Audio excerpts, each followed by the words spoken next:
them. I mean, obviously, because you're going to throw it all out and go with Paul. Some of you, it's quite obvious that Paul's been a little misunderstood over the years, and I think the reason why I want to cover this subject is because the thing that concerns me the most, and I hope Bill covers this, and I hope Rico covers this as well, the thing that concerns me the most right now, at this particular time that we're living in, is if a kingdom is divided, what's it going to do? It's going to fall, okay? And my concern is, I'll try to stay out front here, and you guys, you have to crick your neck, okay? And that is the disunity within the body of Messiah. Because there's ever a time in history that we need to be one, my friends, it's now. There's never a time. And I'm going to propose to you, the problem is us. The problem is not the darkness. Bill mentioned the word darkness. The problem isn't the darkness. The darkness always does what the darkness does. All right? That should be no shock to any of us. It's the ineffectiveness of the light. It's the ineffectiveness of the light. And what's sad about this walk that most of us are on here, and I'm only going to say most, is that our biggest enemy is not our enemies. Our biggest enemy is our own brothers and sisters. We don't need, it's like revving up those old cars in the 1920, you know, you just kind of crank it and walk away and let it do whatever it wants to do.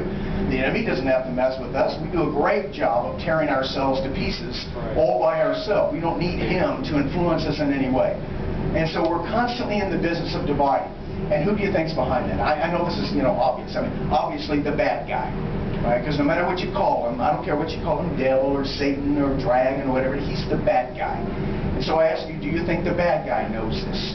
Do you think the bad guy knows that the kingdom divided shall not stand? So the object is to always divide us. And one of the best ways to divide the light, he doesn't have to mess with the darkness. Okay? What he has to do is manipulate the light.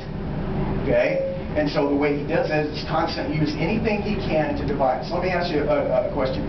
People ask me this all the time, something very similar to what I'm about to say. I'm sure they've said it to you as well. Is the Torah for us today? Is the Torah for Christians? And you know what my response generally is this?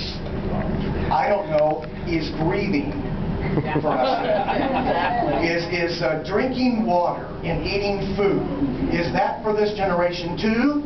Okay? Now see, the reason why I'm saying it the way I am, just a little bit of sarcasm, okay, is that religious men, church men, cannot comprehend what I just said. That's right. Because from their perspective, and this is the way it is with most systems, most religious systems in the world, from my perspective, or from their perspective, they can't understand what the Torah is all about. From their perspective, the commandments of God are things that God gives a certain group of people over here to make them look different from a certain group of people over there. It's just a bunch of religious principles to separate what? Us from like Buddhists, Jehovah's Witnesses, you know, whatever, Chinese acrobats, whatever, okay? It's just a set of rules, right? That makes one group of people. As a matter of fact, you can read lots of rabbinical commentaries that will tell you the same thing. The reason why God gave us His commandment is for us to look peculiar among the people. In other words, He has no logic to it. There's no purpose. There's no organized, logical purpose for the commands. They're just a bunch of stuff He threw out there to see if we'd be stupid enough to actually do it. Okay? Look at my people. I told them to take a lamb and put it on the altar and offer up its kidney and fat. And look, they're doing it. There's a reason why He does this thing. And this is one of the reasons why I want to focus more on the next generation than you old people. Sorry. Okay? It's because I believe the next generation is the most important generation. I believe the next generation is going to face the most godless culture that any other culture in period of time has ever faced. And primarily for one reason. The tree of the knowledge of good and evil, otherwise known as the Internet. Okay? Now what I mean by that is because it was prophesied in the last days that the seals of Daniel would be open and knowledge will come forth. Okay? So here it comes forth. Most of you cannot deny that about the very same time you begin to walk this way, and I'm going to use that term, okay? Was about the time the Internet came on the scene. Okay? The average person before 93, 94 did not have a laptop at home. It seems like that we've had them all our life or something, okay? But in reality, it really hasn't been that long. The average person didn't have that. So about the time information gets disseminated in gallons, okay, across the world, is about the time the Father sovereignly chose to begin to turn the pure language back to the people and so forth, and to restore all things. I mean demonstratively, he's always been doing that for those who have an ear to hear. He's always done that. But this generation, he chose this generation to begin to restore all these things. And so the enemy's fighting it. The enemy's fighting it because he wants to keep division. The only way that we have any power in this world, any effectiveness in this world, is when we're together, my friends. That's the only way it's going to happen. So he's always going to want to keep us apart. And so here's one way he divides us. The Torah is for this group of my people, okay? And winging it by your bootstraps is for this group of it, okay? And so that's how he first divides it, okay? How many of you heard something like this? Well, you can keep the Torah if you want to. You can keep the commandments if you want to, but you don't have to keep it if you don't want to. Anybody heard that? Yeah. Okay? My only problem with that, well, I have about 412 problems with that, okay? But the main one is simply this. See, it's the way people tell the story. That's how I'm going to start the Paul thing. It's the way they tell it. You don't have to keep them if you don't want to. Well, who in the world has to keep the Torah anyway?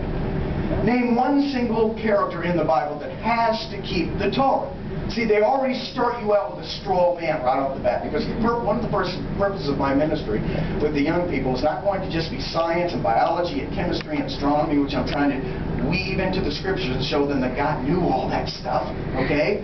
But also send out a group of people, this next generation, in case the Messiah tarries, that are able to stand and give a reason for the hope that is in them, to every man that asks of that hope.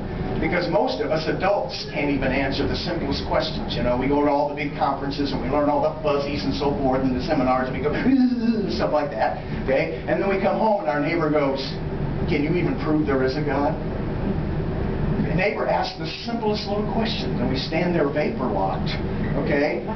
Because we've been taught by religious men all these centuries that you cannot prove there is a God. It's a matter of faith, right? It's a matter of faith. Well, that's not what my Bible says. My Bible tells me that faith is the what? Someone tell me. Substance and evidence. Substance of things hoped for, the evidence of things not seen. My Bible does not tell me that faith is something you hope for or faith is something you can't see. My Bible tells me faith is the substance and the evidence. And the reason I know that is something that's about to take place right here.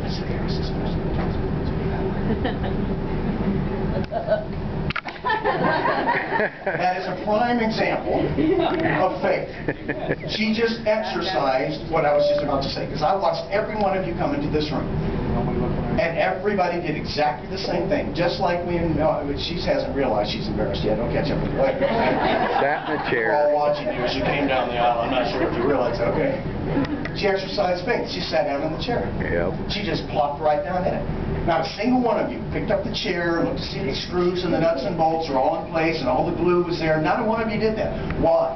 Because you sat down in enough chairs in your life that you've learned to what? Trust them. Yes. Now, if every other time you sat down, the chair collapsed out from under you, you'd start checking those chairs. I guarantee you start checking it out. But they haven't. So you've learned to trust them. That's what